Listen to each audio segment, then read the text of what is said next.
generating that big run down the front stretch.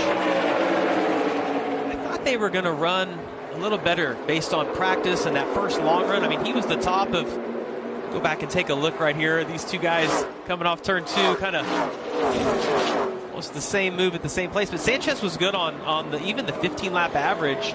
But, you know, he had to go out in that first session. You just wondered, did they get a false read on that car based on the track being green? Let's go to 48 throwback, and this is an interesting one. So many times you do it NASCAR to NASCAR, but this one NASCAR to IndyCar, and throwing it back to 1975. Bobby Unser in the Indy 500 is second of 3 victories there.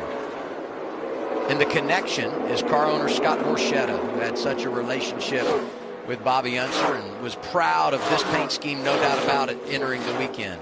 Let's get some 48 radio. Rookie right now running 16th. Are you too tight now? That helps me, but I'm still wrecking 3 and 1 and 2. I'm too tight at 3 and 4 now. You manage it what you can with your balance.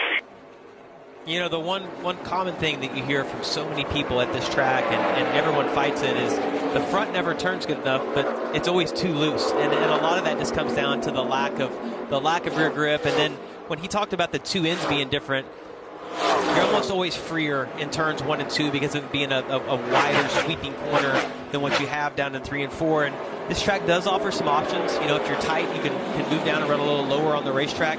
You see the 42 car of Anthony Alfredo. When you get your left sides below those little white hash marks, the car will turn a little better. It de-wedges it, helps it free it up just a little bit. But man, if you're too loose in 1 and 2, that corner just seems forever long. Trying to get the throttle down and get a good exit.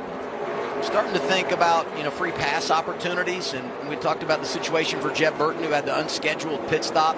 He's now 3rd in line. When you look at those that could get the free pass, going to be 4th. Blaine Perkins, the next car that will go a lap down here, he scored in the 33rd position. So, you know, we've got a situation where it's going to be tough to get that free pass if you're Jeb Burton, and may have to implement some strategy or get a run of cautions. And this race just doesn't feel like it's going to play out that way. Had the caution middle of stage 2, and then or middle of stage 1 rather, the end of stage 1, and we've been clean and green here in this second stage. Yeah, and the wave around just isn't a great option at this racetrack because you have, you know, 3 seconds of fall off. If you do the wave around at the end of the stage, you're so far off that if it runs 10 laps green, you go a lap down again anyway. So it's a tough track to have to pit under green, and it's really hard. I mean, with the limited amount of tires, you just the wave around's not a great option here.